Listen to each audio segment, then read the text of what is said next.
Bom, obrigada, Thiago, por aceitar esse convite para falar um pouco para o evento do ECOI Online, um evento que é um evento colaborativo e que vem buscando, né, a participação de nomes que são referência aí no cenário educacional.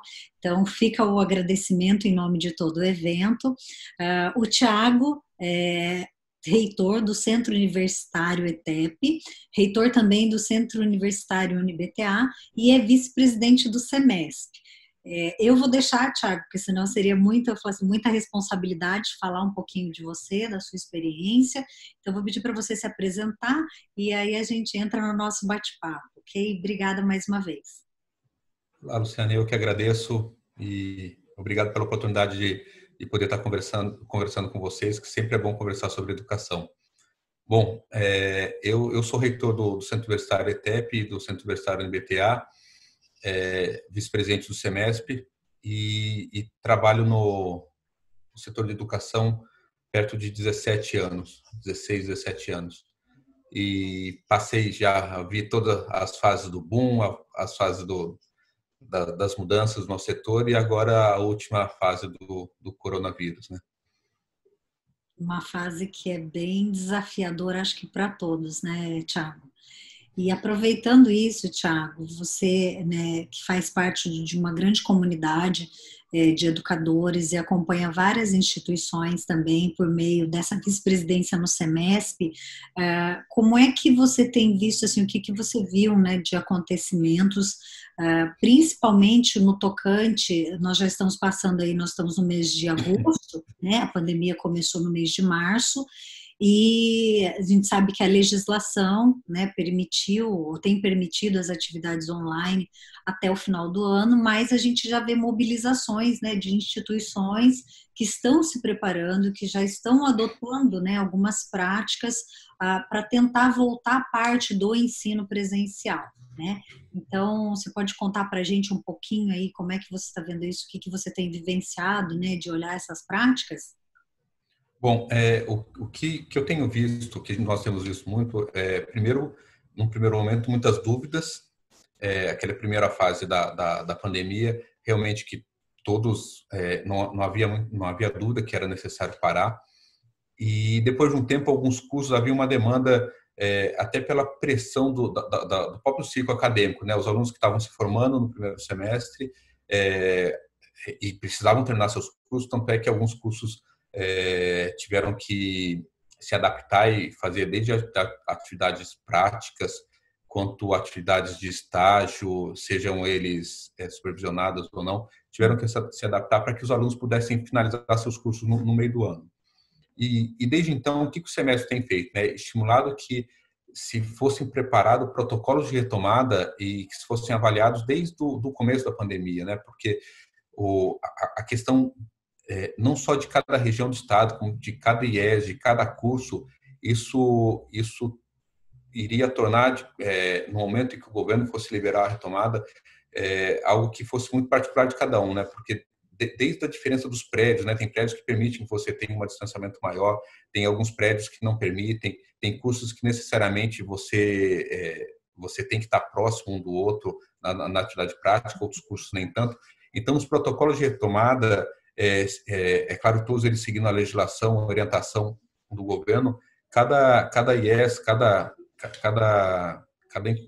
unidade de educação teria que desenvolver, na verdade, não é nem ter a palavra correta, mas desenvolver junto com a sua comunidade e em que formato poderia voltar quando fosse permitido voltar. E, ao mesmo tempo, esses protocolos, o que eu vi na grande maioria, é que não haveria possibilidade de um retorno mais seguro sem uso de tecnologia, né? Isso foi, acho que, talvez algo que é preponderante em todas as IES. Eu acho que acaba tendo até um equívoco de como se colocou. Muita gente acabou colocando que as atividades seriam EAD, mas eu diria para você que, antes de qualquer coisa, as atividades elas necessitariam de uma ferramenta e de processos tecnológicos que eram, diria, talvez de domínio de quase todos, mas que para a gente poder desenvolver para um curso presencial, com um aluno que escolheu fazer um curso presencial, com um professor que até então estava capacitado a ministrar aulas e atividades acadêmicas no curso presencial, sim, não haveria outro meio que não fosse através da tecnologia para que as atividades não parassem nesse sim. meio tempo. E eu, e eu tive uma, assim, olhando como um todo, uma grata surpresa, porque a grande maioria das IES conseguiram seguir em frente, né, em pouco tempo, diferente até de outros setores que tiveram que fazer grandes mudanças. A grande maioria das IES já tinham alguma tecnologia implantada, seja para a parte do curso à distância, ou algumas que já eram credenciadas ED, mas praticamente todas elas já tinham pelo menos uma parte dessa tecnologia disponível para que pudessem seguir em frente.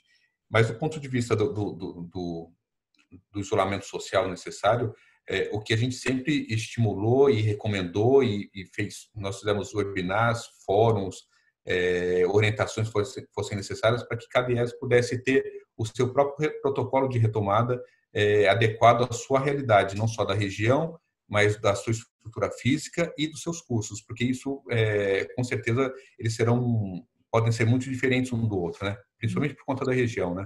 É. Sim, é muito particular, né? Você sabe que eu até vou fazer uma ressalva aqui para quem está assistindo o nosso vídeo, né? Reforçando que aqui a gente está falando especificamente do ensino superior, né? Que essa pontuação que você fez, principalmente muitas instituições já, né, conseguirem fazer essa virada tão rápida, né? Justamente porque já tinham até aquela aplicação dos 20% em EAD, então tem a tecnologia para poder fazer que não é basicamente muito o cenário do que a gente vê na educação básica, né? Então, aqui específico até para o pessoal ficar ciente de que a gente está focando mais aqui no ensino superior, né? Sim, sim, exatamente. Até porque o próprio ensino superior, a autonomia que é exigido do aluno, já era exigido antes, em vários casos foi posto à prova agora, né? O quanto que o aluno tem autonomia de fato para estar lá estudando de forma remota. Nós sabemos que vários alunos tiveram muitas dificuldades e têm ainda por conta do acesso à internet. E aqui acho que entra um outro ponto que, durante a pandemia, que é algo que sempre foi muito discutido, que é a questão da acessibilidade da sociedade com o acesso à internet, o acesso às ferramentas de comunicação virtuais. E sempre se falou, mas nunca de fato a gente olhou de fato a inclusão digital. E Sim, esse momento a gente pôde ver, você acabou fazendo um comentário dos colégios, realmente a gente pôde ver como um todo, onde é que nós tínhamos excluídos digitais. Pessoas que não têm, que para muita gente é muito comum ter acesso à internet, ter acesso a uma plataforma virtual, ter acesso à informação, né, via um portal de comunicação. E a gente viu que muita gente no ensino superior, talvez não tanto quanto no ensino fundamental, mas quanto a gente poderia dizer que são excluídos digitais hoje, né? Tem uma série de tempo dando dificuldades de acessar. oportunidade, né? E isso acho que é um ponto que a gente viu, nós vimos agora que isso é tão importante quanto outro tipo de acesso que é necessário às pessoas e a questão e a questão da acessibilidade digital foi posto à prova agora e quem tinha acesso conseguiu seguir seus estudos, suas aulas, claro, com alguma dificuldade, mas não deixou de estudar. E nós vimos, e a gente se deparou com alguns casos também de alunos que realmente não tinham acesso dentro da sua casa, ou às vezes dentro da casa tinha lá um computador com acesso, e dentro da casa tinha um pai, uma mãe que precisava trabalhar, mais um ou dois irmãos que também tinham aulas para serem feitas, ou seja, quem não tinha em casa um computador e um acesso para cada pessoa, alguém ficou de fora, né? Alguém deixou de acessar em algum momento a rede, a internet para poder seguir com sua atividade, seja profissional ou educacional. Acho que a gente viu muito assim, ficou muito claro, fala como você comentou, né? A gente sabe que tem estudos, vamos dizer assim, né, no país, qual é a rede de mobilidade, né, de internet que a gente tem, mas talvez a gente que vivencia e que está em grandes centros, né, visualiza isso de uma forma muito mais simples, no sentido de ter esse acesso fácil e o acesso rápido, o que não é uma constante, né, e o que não é uma realidade, acho que assim, da grande maioria. E uma outra coisa também, que é isso que você falou, né? Hoje, talvez, pela facilidade de utilizar um smartphone, se prioriza a compra do smartphone e não de um computador, de um desktop. Então, quando você tem em casa, e aí dividir no momento de pandemia, onde fica o pai tendo que trabalhar, ou a mãe, né? E aí tem mais de uma pessoa que tenha necessidade, e se tiver criança ainda, né? Se passar todo mundo naquele mesmo momento tendo que utilizar, imagina uma família com 2, 3 crianças que estudam no mesmo horário, quer dizer, teria que ter 3 computadores para as 3 crianças acessarem ao mesmo tempo, é praticamente inviável, né? Olha que cenário mais desafiador, né? Sim, e ao mesmo tempo, acho que eu não sei nem se esse termo, mas seria uma empatia digital, você saber de fato o que quem está do outro lado lá está passando, Sim, porque hoje, se nós olharmos, eu olho isso dos alunos aqui dos 2 centros dos quais sou reitor. Mais da metade dos alunos estão acessando as aulas via ou smartphone ou um tablet. A grande maioria é smartphone.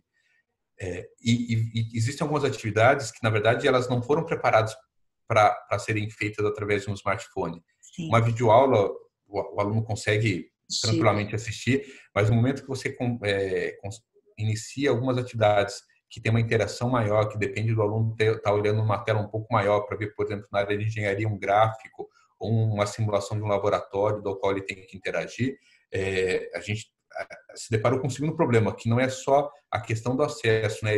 O aluno precisa ter acesso através de um meio do qual o professor saiba o que ele está, onde ele está acessando, para saber com qual ferramenta ele vai interagir com o aluno.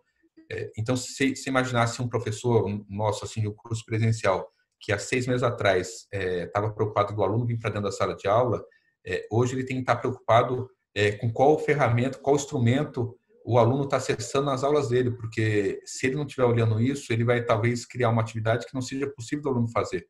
Sim, Ou seja, a gente acaba vendo o quanto que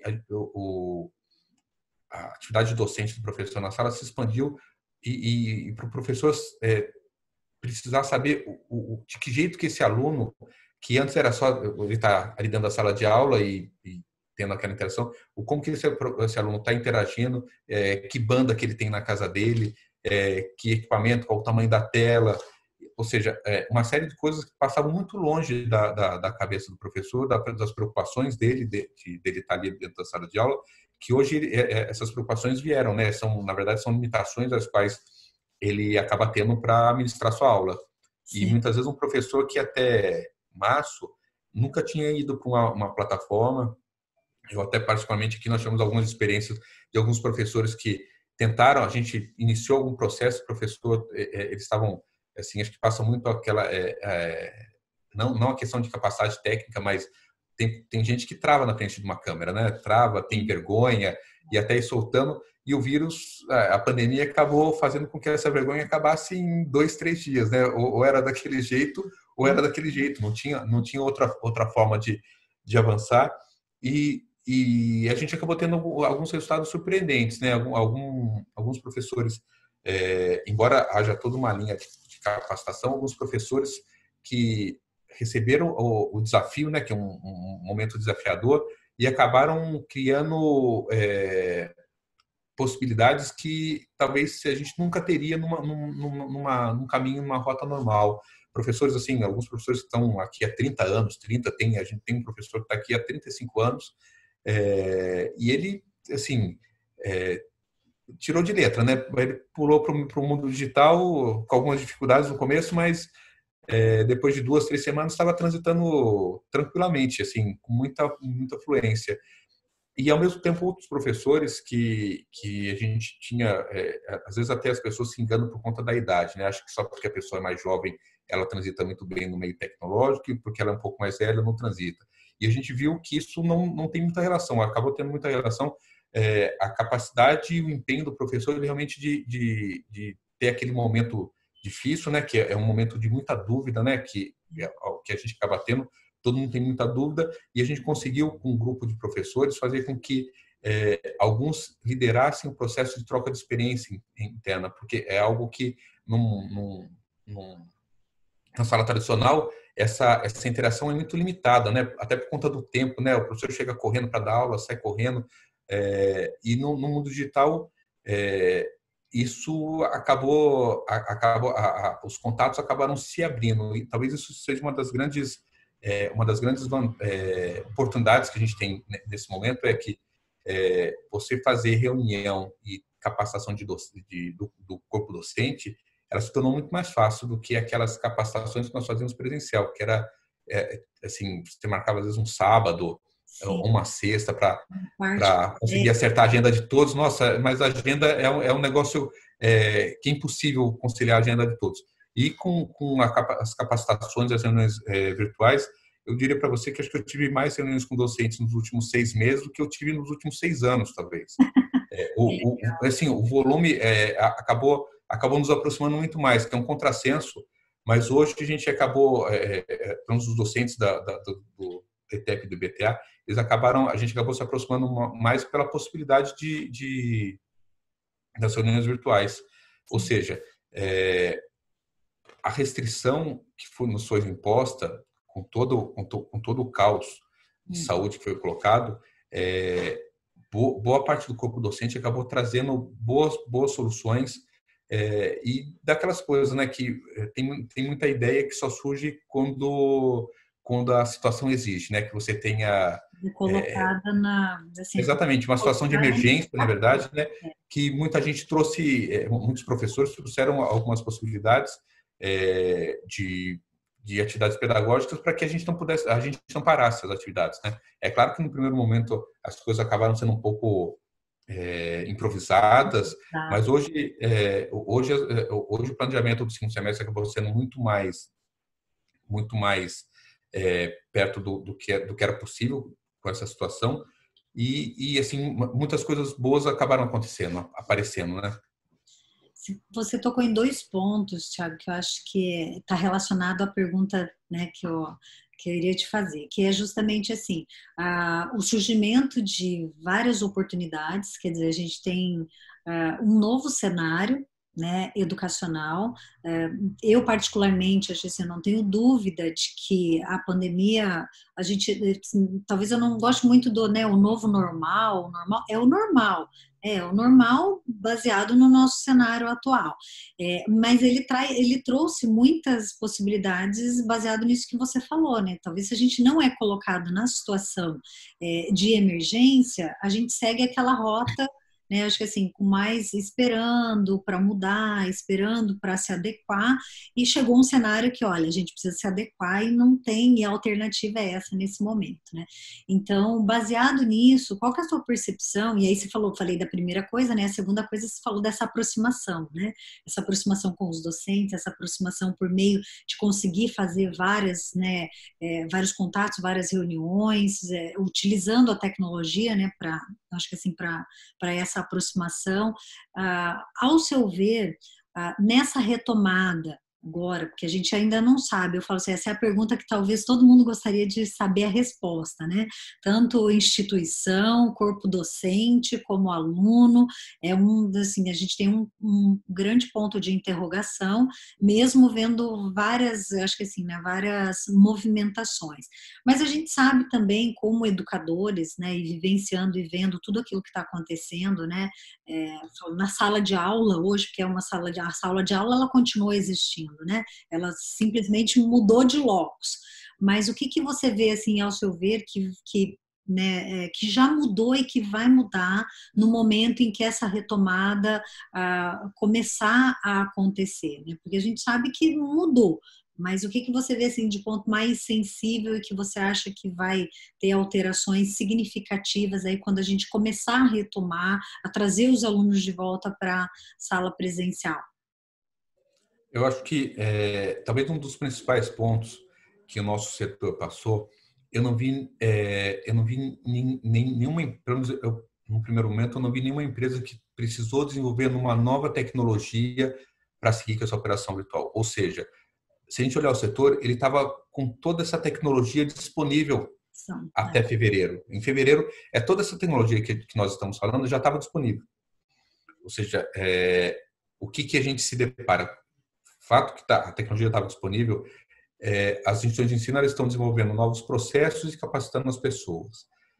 O que eu vejo que pode ser talvez esse termo que você está usando, esse novo normal, é que as instituições de ensino elas vão ter que se voltar mais para as pessoas que estão dentro desse seu corpo docente, porque a tecnologia em si, essas plataformas todas essas ferramentas, você compra, está lá disponível, assim, meio que na prateleira do fornecedor, você compra e põe, mas você sabe muito bem que ela não funciona sozinha, né?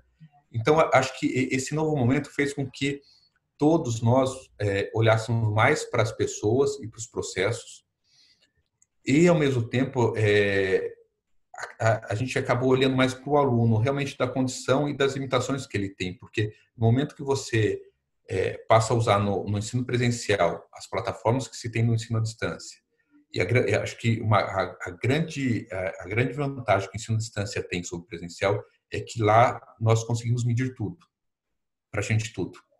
Tudo, como você está sempre falando com o aluno através de uma plataforma digital, você consegue medir desde quanto tempo ele logou, o que cada um fez, tem lá gravado, assim, você tem praticamente o seu mundo de interação, você consegue colocar indicadores e medir. Sim. E a gente fez com que o mundo presencial, dos cursos presenciais, transitasse, mesmo que seja por um breve período de tempo.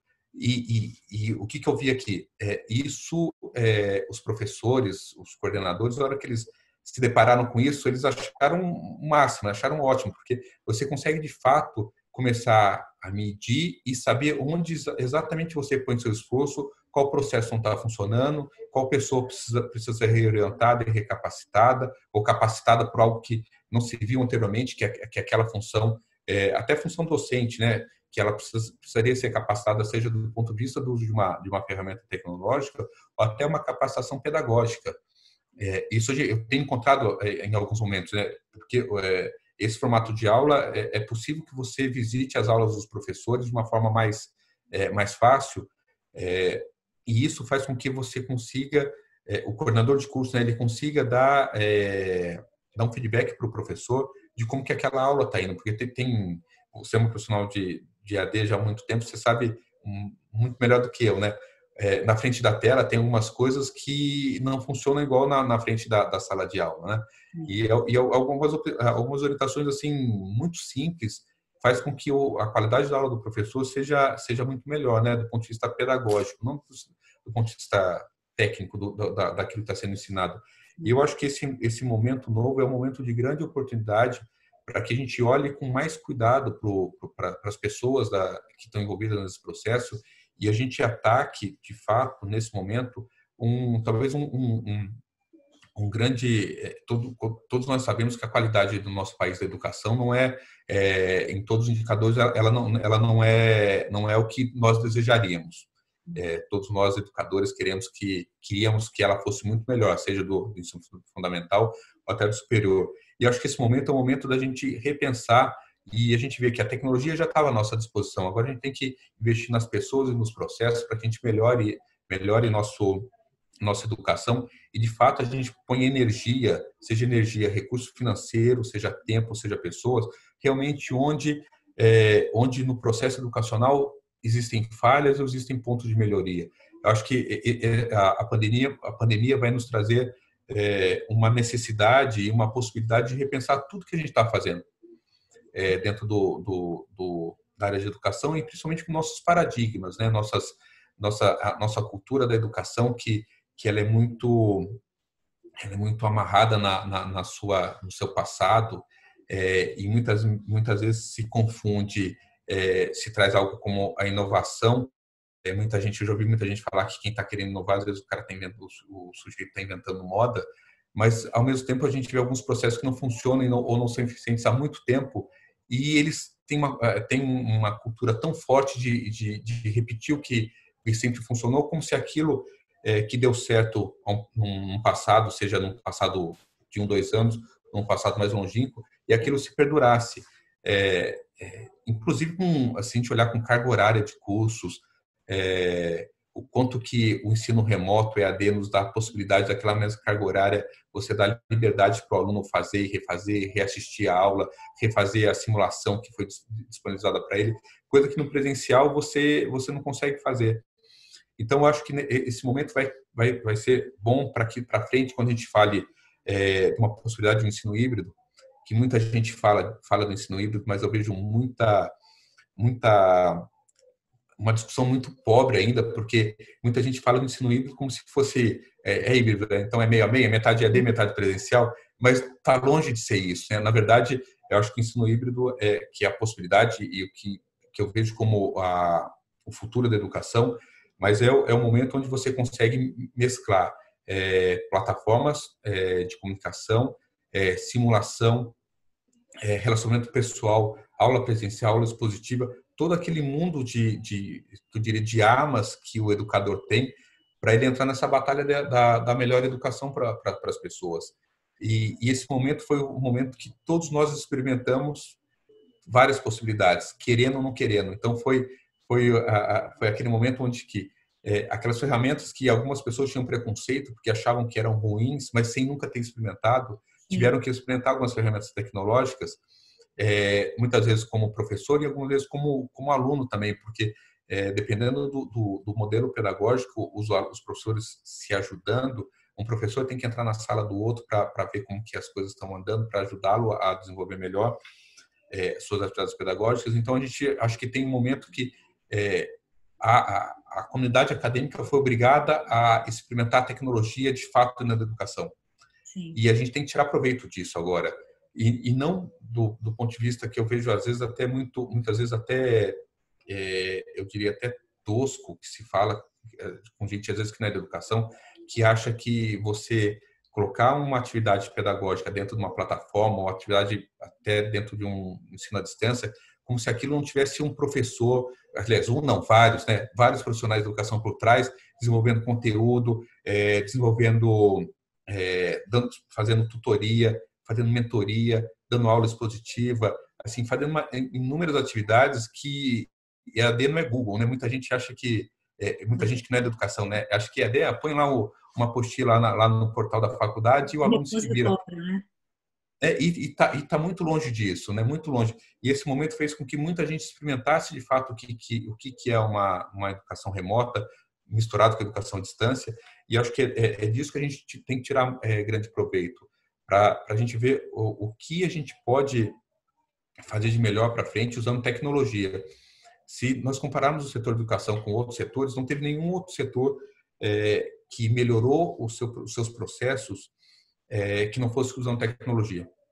E o nosso setor, muitas vezes, ele tem essa restrição de querer comparar com outras indústrias, né? Seja indústria desde o entretenimento, se a gente olhar do entretenimento, né? A Netflix, hoje, eu sou da época que alugava filme na locadora, né? E era aquele evento, e na sexta-feira alugar o filme para passar o final de semana com os filmes. Hoje você entra no Netflix, você escolhe ali por um valor acessível, muito mais barato que era alugar filme. Já ficava frustrada, né? Porque às vezes tinha 2, 3 cópias só do filme e já tinha sido colocado, né?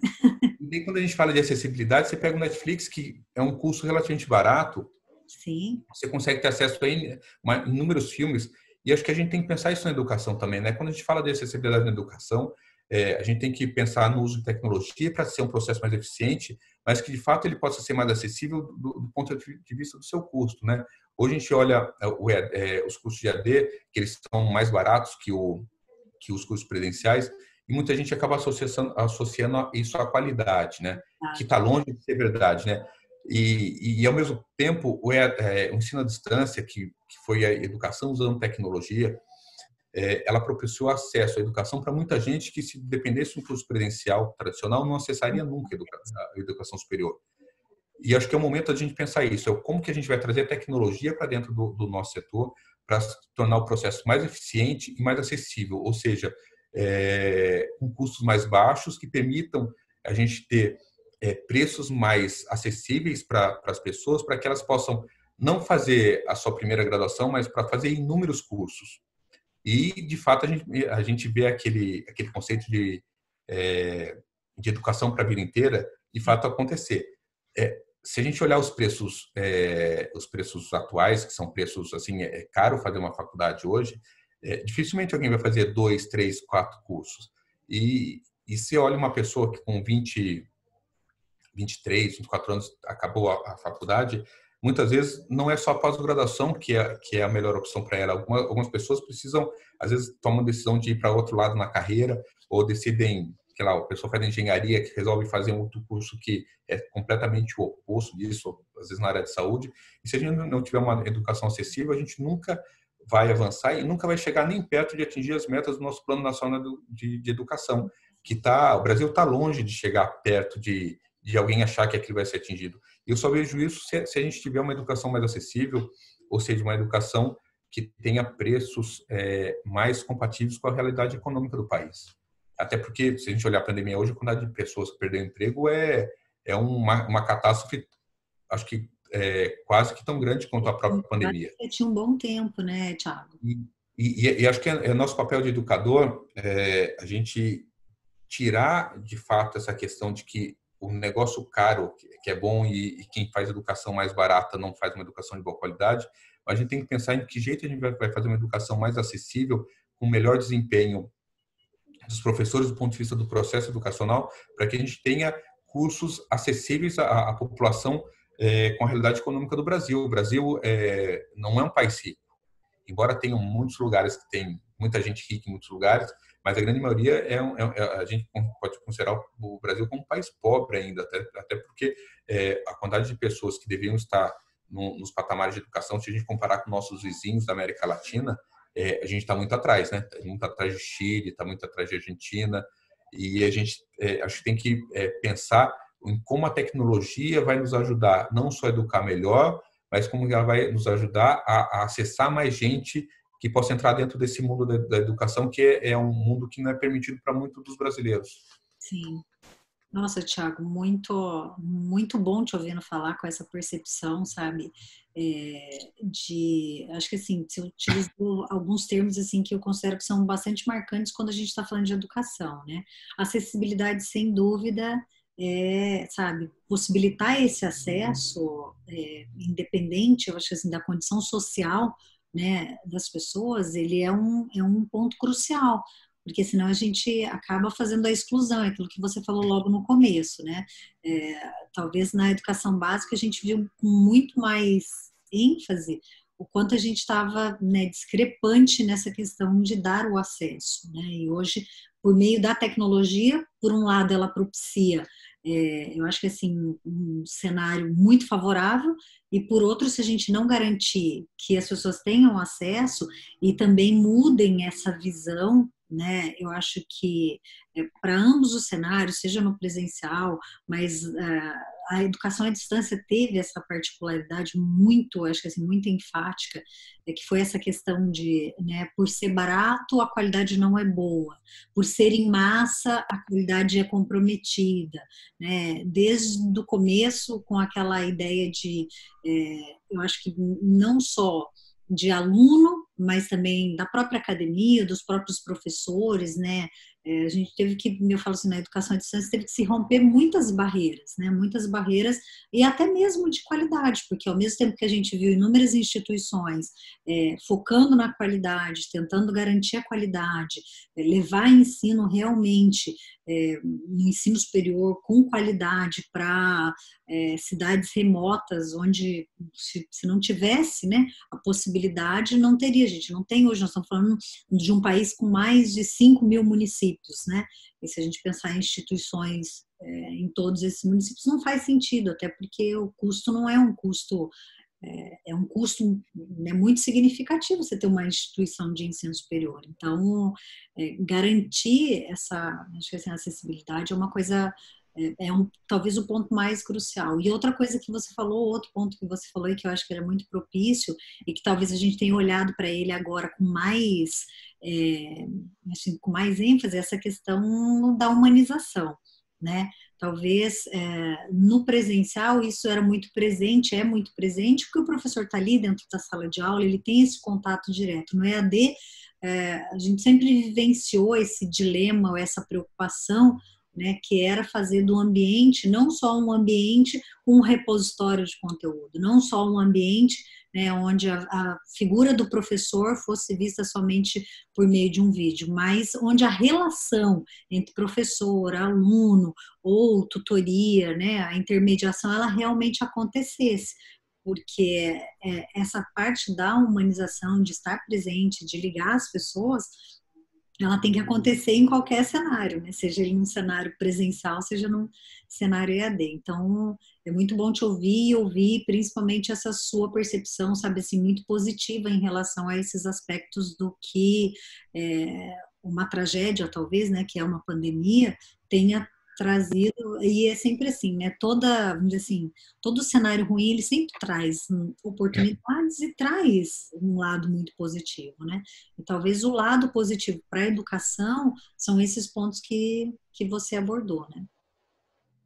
Sim, e acho que tem um outro lado ainda, que é o próximo passo, embora não seja tão esperançoso que isso vá ter um repensar, mas a gente tem que olhar, a gente teria, e acredito que muita gente esteja fazendo o mesmo questionamento, o quanto que a regulação do ensino superior prevê essa possibilidade de inovação.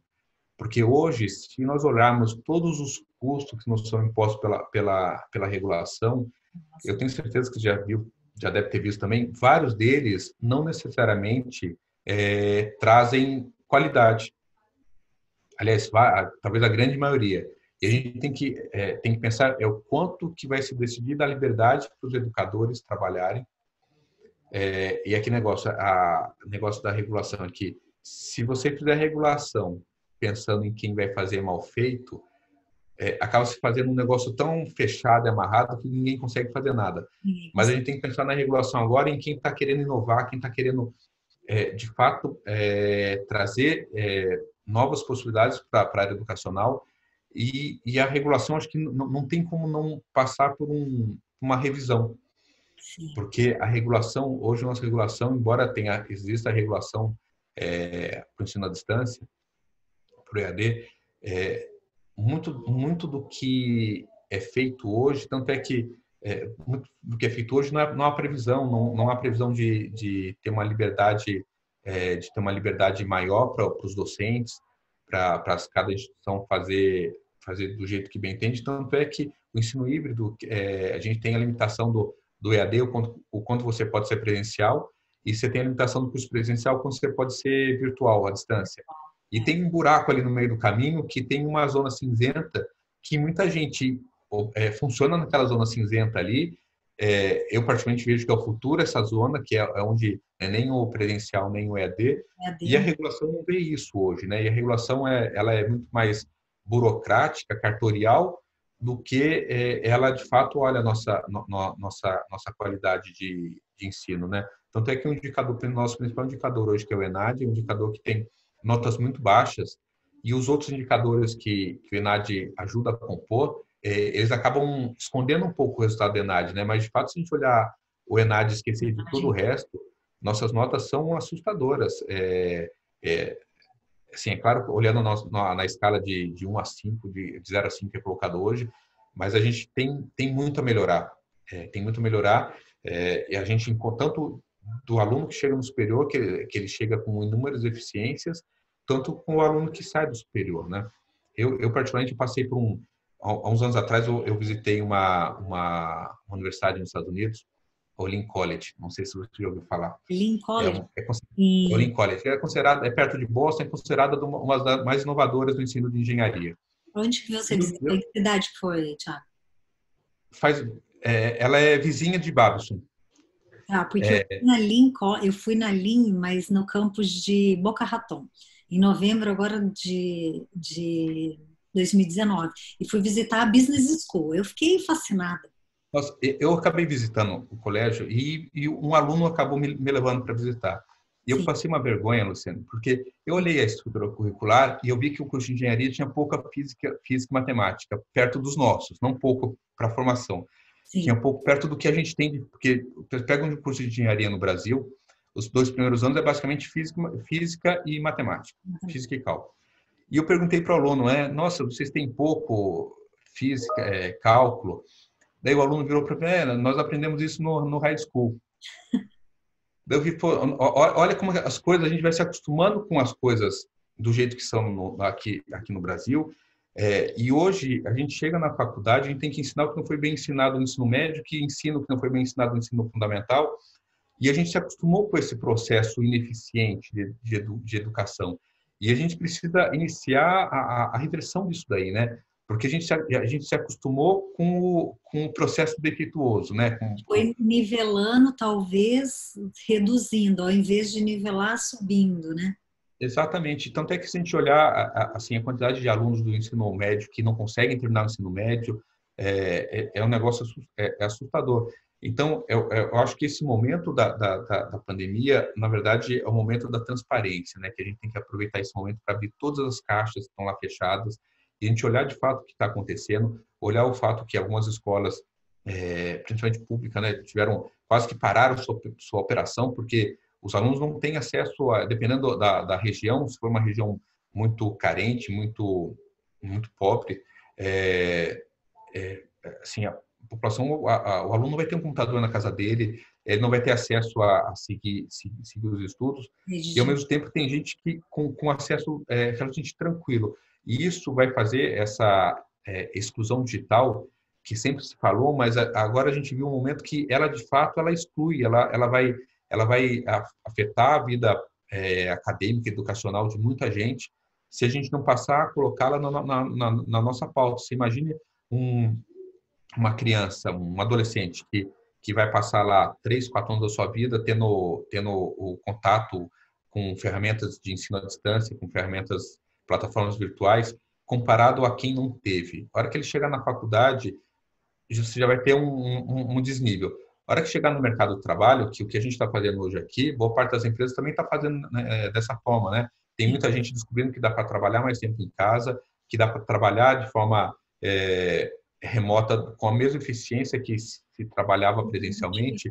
E se chegar lá uma pessoa que estiver exposta à tecnologia durante, sei lá, 8, 10 anos, comparado com quem não teve, essa pessoa, a hora que chegar que não foi exposta à tecnologia, não teve possibilidade de vivenciar essas ferramentas, mais simples que seja, a gente está usando aqui o Zoom, essa pessoa que não foi exposta a isso, a hora que ela chegar lá no mercado de trabalho lá na frente, mesmo que ela faça uma faculdade, ou dificilmente, talvez ela vá fazer, ela vai ter uma dificuldade tremenda comparado com quem teve exposto a isso durante anos. E isso vai ser mais um desnivelador social no Brasil. Então, a gente tem que pensar nesses meios do qual a gente está tendo, não só como um meio para ensinar, mas também um meio para que o aluno aprenda a viver nesse meio digital. E isso é fundamental. Eu vejo eu tenho um filho de 12 anos que a escola dele já não tinha apostila em papel. Então, eles viraram a chave em 3 dias. Foi um negócio fantástico, assim. Eu olhei e falei, nossa, tem muita... Aliás, a grande parte do ensino superior que já estava disposto não virou a chave nesse período. E aí, conversando com ele, que vou acompanhando, eu perguntei para ele, né, ô Gustavo, quem que ensinou a fazer isso? Ele, ninguém, eu sei como que eu sei isso e aquilo. Ou seja, ele já estava exposto à tecnologia já há um tempo. A hora que chegou lá, ninguém precisou ensinar ele a mexer na plataforma virtual, no Zoom, eles usam Google lá, no Google, porque ele já estava exposto àquilo, e aquilo para ele já é um negócio muito natural. E a gente vai ter muita gente que não vai ter isso como natural. A pessoa sequer vai saber mexer nisso, e lá na frente a gente vai ver gente tendo que aprender, lá na frente não, hoje, né? Tendo que aprender fazer curso de Google Meet, de Zoom, de Microsoft. E tem gente que, assim, como o Gustavo tem 12 anos, ele já sabe fazer isso tranquilamente. E isso, ao longo do tempo, vai se distanciando ainda mais. E se nosso setor de educação, não só do superior como um todo, não se preocupar dessa inclusão digital fazer parte da nossa rotina, como em muito lugar se preocupa com esporte, se preocupa com evento social dentro da IES, essa inclusão digital ela é fundamental para que a gente consiga seguir a vida nos patamares de que os educadores sempre sonham, né? Que o educador sempre sonha com ótimo, às vezes isso é um limitador para executar seus projetos, que a gente sonha com um ótimo, mas na prática a gente tem que implantar o que é possível e razoável, né? E essa exclusão digital vai ser algo que a gente vai ouvir falar nos próximos anos com uma frequência muito maior. e eu acho que muito maior e de forma muito mais crítica do que a gente vinha anteriormente, né? É. Você sabe que você falando isso, tem um termo, né? Alfabetização digital. Eu trabalhei né, grande parte da minha carreira dentro de um grande grupo. E é aquilo que você falou, hoje a gente tem milhares de plataformas disponíveis que já estão desenvolvidas, né? LMS que você compra, você pode fazer por assinatura, pode fazer por instalação, né? Mas eu sou de uma época, aquilo que você falou, a mesma época que a gente era de alugar filme, eu sou de uma época em que o começo era assim, a gente estava desenvolvendo plataforma, né? E uma coisa que me chamava atenção, que era de TI, eu sempre brincava assim, os meninos são muito bons, né? Mas eu falava assim, ó, Luciane, pode ficar tranquila que a gente vai colocar um tutorial de acesso ao ambiente que o aluno não vai se perder. Aí eu sempre dizia assim, olha, se a gente precisa colocar um tutorial, significa que não está intuitivo. Por quê? Porque essa geração vem como? Você não vê ninguém acessando um tutorial para abrir uma conta no Instagram, para, né, abrir uma conta no Facebook. Eu falava assim, então, essa alfabetização digital, ela já veio acontecendo a quem está exposto à tecnologia. Quem não estava exposto, é isso que você falou, né? Vai perder e vai entrar assim, né, nessa lacuna de não ter as mesmas oportunidades, né? Então, não favorecer, eu acho que essas mesmas possibilidades é um grande desafio. E eu tenho certeza, eu concordo com você, que esse vai ser um tema assim que vai ficar em voga, eu acho que assim, mais evidente, né, agora. Porque antes a gente falava, né, sabia, ó, acontece, existe, mas o quão real e o quão impacta isso. Talvez o que a gente viu agora é assim, a gente já sabia que existia, mas a gente não sabia o impacto disso, né? E o impacto é muito significante. Né? Você ver o impacto disso acontecendo. Quem não tiver acesso não vai poder trabalhar e não vai poder estudar. Olha só. Mas que bom, muito obrigada, viu, Thiago? Conversa muito boa. Eu acho que assim, quando a gente começa a falar, né, de quem gosta bastante de educação como a gente, né, que vive nesse mundo, eu acho que a gente fica o tempo todo, né, com a cabeça fervilhando, né, É principalmente vicioso, né? é É vicioso. um Então, vício, né? a conversa vai e vai e a gente vai continuar. Então, só gratidão a você. E gratidão em nome de todas as pessoas que vão assistir, principalmente, né, o pessoal que está participando do evento. Eu acho que você teve, né, trouxe contribuições muito significativas, né, com a sua fala. Então, quero agradecer imensamente. Para quem quiser saber um pouquinho mais do Thiago, né, as informações vão estar no site. Então, obrigada de coração. Muito sucesso para você aí nos seus projetos, nesse grande desafio também, né, com duas reitorias, duas instituições onde vocês vão ter que encarar esse desafio aí de trazer os alunos, e não só de trazer os alunos, mas, né, acho que assim, de vivenciar esse novo formato, né? Então, só posso te desejar muito sucesso e agradecer novamente aí pela disponibilidade, por toda essa boa vontade de participar e contribuir aí com o cenário educacional, né? Eu que agradeço, Luciane. Muito obrigado. Tá bom? Obrigada, Thiago.